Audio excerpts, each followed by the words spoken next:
Agora, falando como eu identifico uma empresa que pode valorizar muito. Primeira coisa é você identificar o que a empresa faz. É identificar onde ela está inserida, em que segmento de mercado ela está inserida. Esse é o primeiro ponto.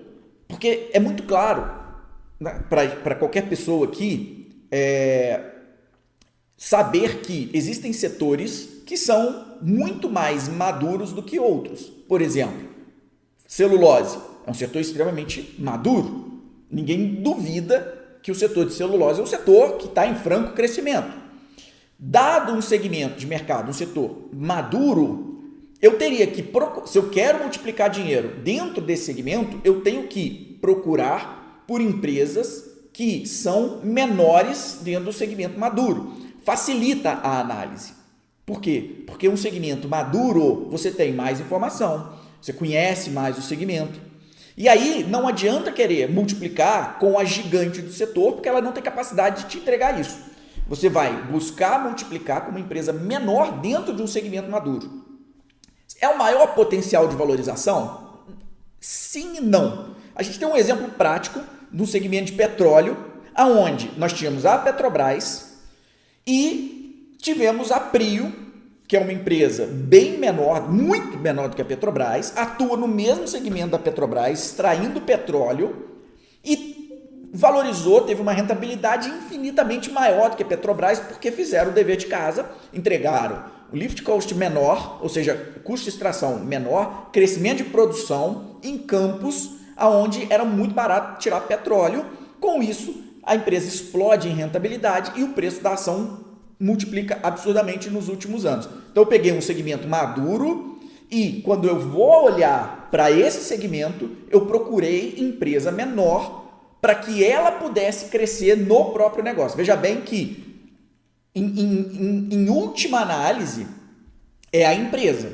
Em última análise, você vai olhar para o segmento maduro e olhar para a empresa. Por quê? Porque se a empresa, no caso Prio, não entregasse crescimento de rentabilidade, não entregasse um custo de produção de extração menor, dificilmente ela teria essa valorização que teve nos últimos 5 anos, por exemplo.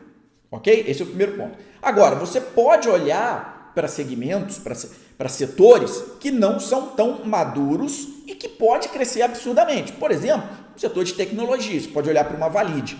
É um segmento onde você tem novas tecnologias vindo para o mercado, possibilidade de crescimento muito grande, que é até difícil tu precificar, ou seja, quanto esse setor, esse segmento pode crescer. É onde está talvez os maiores upsides. Você sai do segmento maduro, você vem para um novo segmento, corre um risco maior e procura empresas que estão bem posicionadas ali com capacidade de crescimento. A gente viu isso acontecer nos últimos anos, por exemplo, com TOTVS. Era um segmento ainda muito lá atrás, quando o TOTVS abriu capital, né, no Brasil. Era um segmento incipiente, era um segmento que não era maduro, um segmento que estava crescendo no país e você vê a valorização que o TOTVS teve. Hoje, o setor de TOTVS que TOTVS atua já é um setor muito mais maduro. A gente está falando aí, TOTVS abriu capital já tem mais de 10 anos, se eu não me engano, até um pouco mais.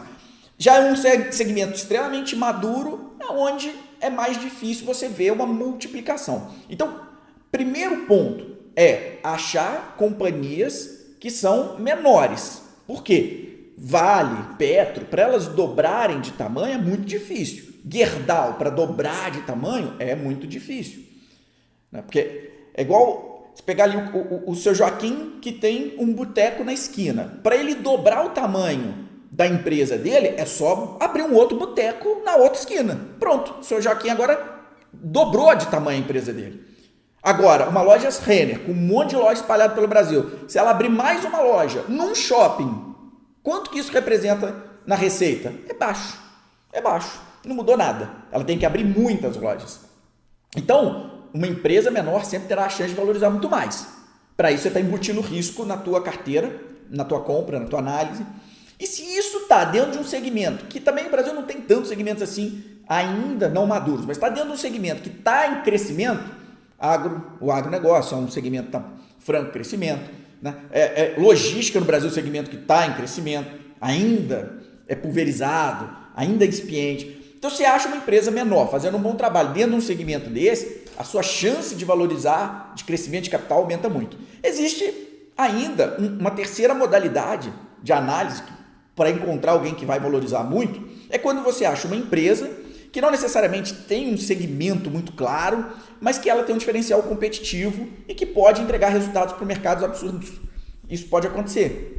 A gente viu, por exemplo, Unipar Carboclora entregando resultados absurdos nos últimos anos, dentro de um segmento que não tem outra representante, mas ela sozinha foi capaz de entregar resultados absurdos. Como é que eu chegaria nela? Não tem jeito. É bundinha na cadeira, sai um resultado, vou dar uma analisada, tá em grupos onde outras pessoas comentam sobre empresas. Né? Não adianta você achar que, bato pelada final de semana com a turma lá, vamos ver se sai uma ideia de investimento. Só vai sair porcaria.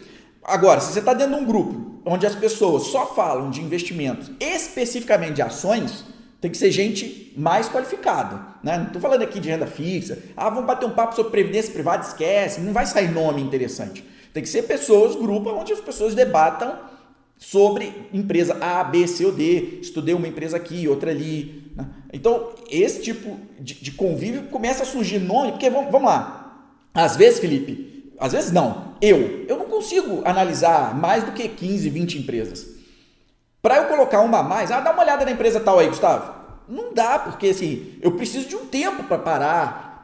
Para conhecer uma empresa, eu preciso 3 dias, pelo menos. Para conhecer uma empresa, 3 dias. E aí você fala assim, uma pessoa sozinha, como é que ele vai conhecer as 300 empresas? 300 vezes 3 dias para conhecer, né, que a gente tem mais de 300. Olha o tempo que já vai para conhecer. Só que conhecer é uma coisa, agora saber se vale a pena, se é interessante, se tem capacidade de valorização, muita valorização ao longo dos anos, é mais tempo ainda. Então, é humanamente impossível uma pessoa chegar a bons nomes, né, para poder levar a análise a fundo, saber se vale a pena ou não. Então, se você está no meio de outras pessoas que fazem isso, que têm essa mentalidade, vai te encurtar também o caminho. Beleza? Eu espero ter conseguido responder aí a contento.